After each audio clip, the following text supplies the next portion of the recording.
The charming story of how a neighbor came to be jacked up language. This story isn't about me, but my dear old dad. Back in the day, he used to be a plumber. He then went on to join the military where he sustained various injuries / chemical exposure. Anyway, this happened during the time when he was fighting for his disability. On occasion, he would do side jobs just to get by. It was very painful / difficult work for him, but alas, the bills needed paid. At the time, he had a neighbor up the road who needed some pretty serious work done in his home and offered to pay my dad a bit over $3,000 for the labor. To be frank, $3,000 was a bit on the low end for the work, but my dad figured, hey, help a neighbor out, and he really needed to make some extra cash. The holidays were coming up, a little over 2 months before Christmas. The guy buys the supplies, my dad does the labor, with promises that he'll be paid when it is finished. You already know where this is going. Surprise surprise, the work gets finished, the guy doesn't pay up. Not only does this guy not pay my dad, but he has the gall to laugh at my dad and ask him what he's going to do about it, since the work was under the table. Neighbor be damned, oh was he, my dad, ever pissed? I remember when he flat out told me that son of a bitch might not ever pay me, but he's going to be paying someone that $3,000. Just you watch, sweets. And he got to work. He couldn't spend a lot of time on his feet, but he had quite a few hours to kill, and he started planning this dude's comeuppance. He went to the store and bought a shitload of jacks, the kind that come in the game of jacks, with the rubber ball and whatnot. He then proceeded to spend the next couple of weeks sharpening them up and making the ends into little spikes. Every time he would drive by this guy's house, he'd casually toss a handful out the window into this guy's driveway. You can imagine, this guy was constantly getting flat tires and had to continuously repair and replace them. Fast forward to Christmas Day, my dad calls me up cackling hysterically, so I ask him what's up. This is actually one of my favorite memories of him.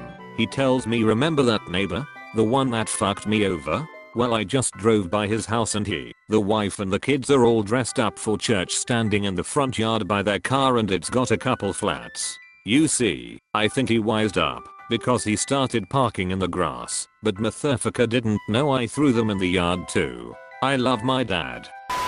The charming story of how a neighbor came to be jacked up language. This story isn't about me, but my dear old dad. Back in the day, he used to be a plumber. He then went on to join the military where he sustained various injuries / chemical exposure. Anyway, this happened during the time when he was fighting for his disability. On occasion, he would do side jobs just to get by. It was very painful / difficult work for him, but alas, the bills needed paid. At the time, he had a neighbor up the road who needed some pretty serious work done in his home and offered to pay my dad a bit over $3,000 for the labor. To be frank, $3,000 was a bit on the low end for the work, but my dad figured, hey, help a neighbor out, and he really needed to make some extra cash. The holidays were coming up, a little over 2 months before Christmas. The guy buys the supplies, my dad does the labor, with promises that he'll be paid when it is finished. You already know where this is going. Surprise surprise, the work gets finished, the guy doesn't pay up. Not only does this guy not pay my dad, but he has the gall to laugh at my dad and ask him what he's going to do about it, since the work was under the table. Neighbor be damned, oh was he, my dad, ever pissed? I remember when he flat out told me that son of a bitch might not ever pay me, but he's going to be paying someone that $3,000. Just you watch, sweets. And he got to work.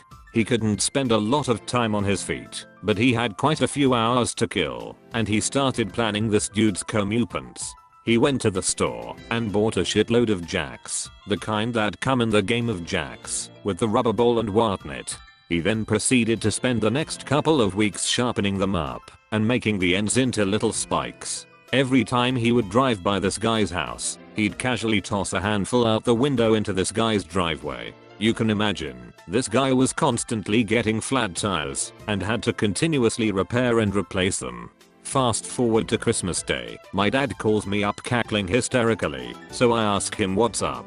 This is actually one of my favorite memories of him. He tells me, remember that neighbor? The one that fucked me over? Well, I just drove by his house and he, the wife and the kids are all dressed up for church standing in the front yard by their car and it's got a couple flats. You see, I think he wised up because he started parking in the grass, but motherfucker didn't know I threw them in the yard too. I love my dad.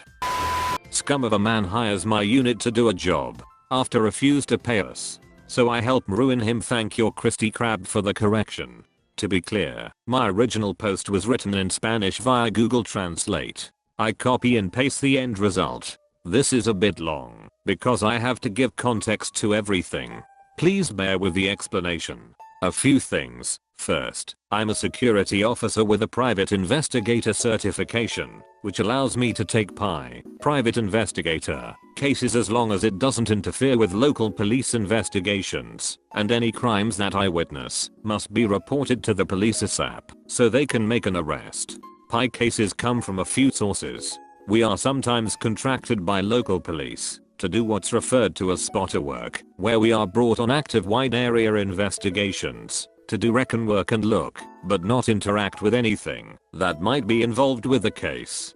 Basically, we are just an extra pair of eyes, or the local police will mix us in a surveillance operation, and we would follow low-profile individuals and report their day-to-day activities. These are completely confidential. Then there is client contracts. This is where corporate clients contract our company's personal investigations unit to investigate their employees' day-to-day activities while on the job to see if there is some hint that an employee is committing a crime and to report if there is reasonable proof that an employee is breaking the law on company time. The job is to gather evidence to prove guilt or innocence. These aren't confidential, but we usually sign a non-disclosure agreement. Finally, there is personal contracts. When a person wants to hire a personal investigator to do a job, it's usually something along the lines of a husband or a wife suspects the spouse is cheating on them and wants some kind of proof. Or someone is looking for a relative or lost family and is trying to reconnect with them. There is no disclosure agreement and it's up to the client to draw up a disclosure agreement. Most don't, but we keep quiet as professional courtesy. Okay, now that the job description is done, let me tell you what happened. About 3 years ago, I had been hired to do a personal contract. The client, a rich sleazy snob, was apparently stupidly rich. He hired my unit. When I say my unit, I mean the unit I work with, a 5-man team. He believed his wife was cheating on him with other people, and he wanted proof of this so he could start his divorce process with solid evidence. He contracted us in a 6-month contract and was to pay the company $XXX upon completion. So we set up surveillance cameras all over his large house and in the woman's car with the client's permission. We had at least one of the team tailing her at all times. Good times. Day in and out, we watched their lives, and in this line of work, you either get detached or emotionally invested, like watching a soap opera.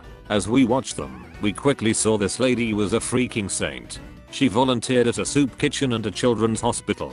She helped with local churches' canned food drives. Those kind of things. She was the perfect definition of what a good human should be. On the other hand, the husband was a total bastard. He was the one we caught many times bringing women to his house. Sometimes, he would bring 2 or 3 girls in one day, and that only what was recorded in the house. We arrive at the 4-month mark, which is basically where we show all the evidence and give the 3/4 report. We show him everything that we found and have a 6-hour debrief with video and audio support, showing that she hadn't done any wrongdoing other than a speeding ticket and a few double park situations. After we concluded the debrief, he looked stupefied. He says, "So you didn't catch her cheating? That what was the point of me hiring you?" My boss, our captain, turns to him with a serious stare, which is perhaps in the most serious and badass looking face I have ever seen in that man, and said, "You hired us to investigate your wife. You're unhappy that your wife is an honest and faithful woman." The snob is visibly annoyed.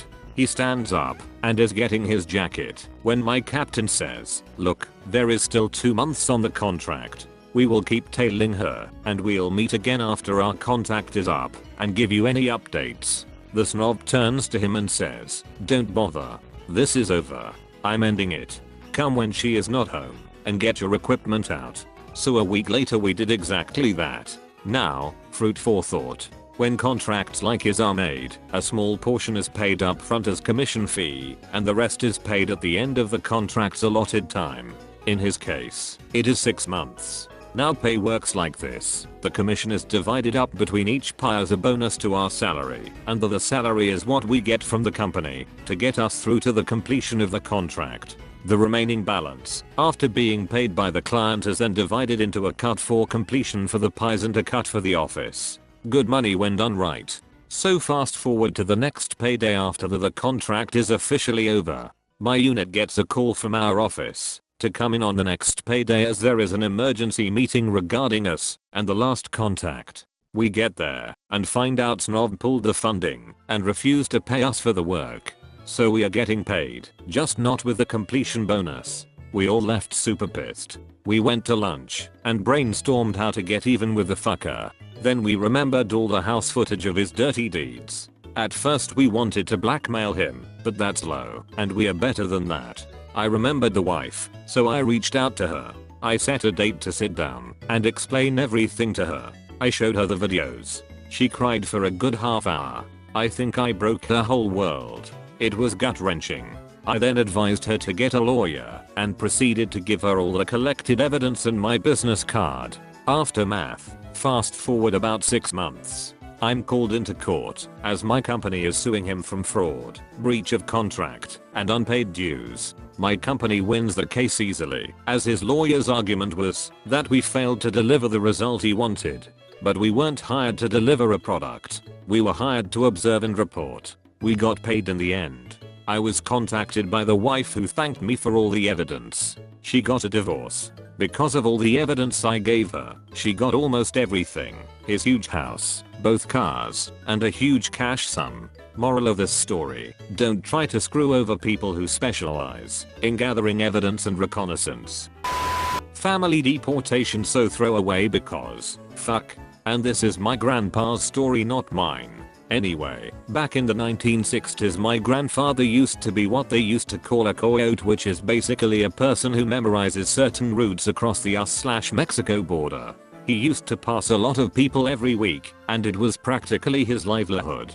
He eventually met up with a guy that paid up about $300 at first. Gramps usually charged $2,000 and promised to give the rest later when they passed into the US, which was common because the families in the US usually paid the difference. My grandfather agreed and put him in with a group going out within a week. The guy ended up staying in the same city and became very good friends with my grandfather to the point where they spent a lot of time at each other's residences. My grandfather ended up telling the guy that he didn't have to worry about paying off his debt and that he should focus on his family and bringing them up. My grandfather soon bought a house and his friend stayed in the projects. My grandfather ended up going through the process of becoming a naturalized US citizen along with my grandmother. They each got their own decent jobs and became part of American society, fitting in like everyone else. They were strict parents who brought up their children to be well behaved and respectful to others. On the other hand though, my grandfather's friend didn't move out of the projects and began to envy my grandfather.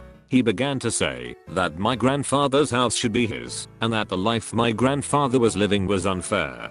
His children were complete brats that stole from my grandfather's children, and his wife was a stuck-up bitch. Eventually my grandfather's friend ended up molesting my mother while my grandfather went to the store. When my grandfather came back, his friend was leaving in a hurry. My mother ended up telling my grandfather shortly after. My grandfather's blood began to boil and he hatched a plan. He started drinking with his friend more frequently, but he also started offering him coke as a way to get rid of the feeling of being drunk and keep drinking more beer. My grandfather gave the guy more and more. Eventually the guy was hooked. He had a dependency on coke and begged my grandfather for more. He ended up referring him to a dealer.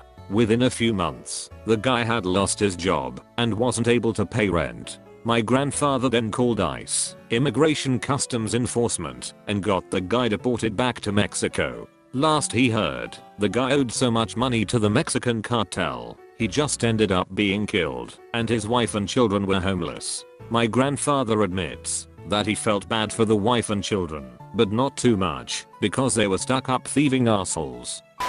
My grandpa destroys a wall and crazy neighbor pays for it. Okay, so not my revenge, so IDK if I'm allowed to post, but this is really funny story constantly being retold to family members. Before I was born my grandpa had just retired and decided fuck it, I'm going to live in the middle of a mountain that is in the middle of nowhere.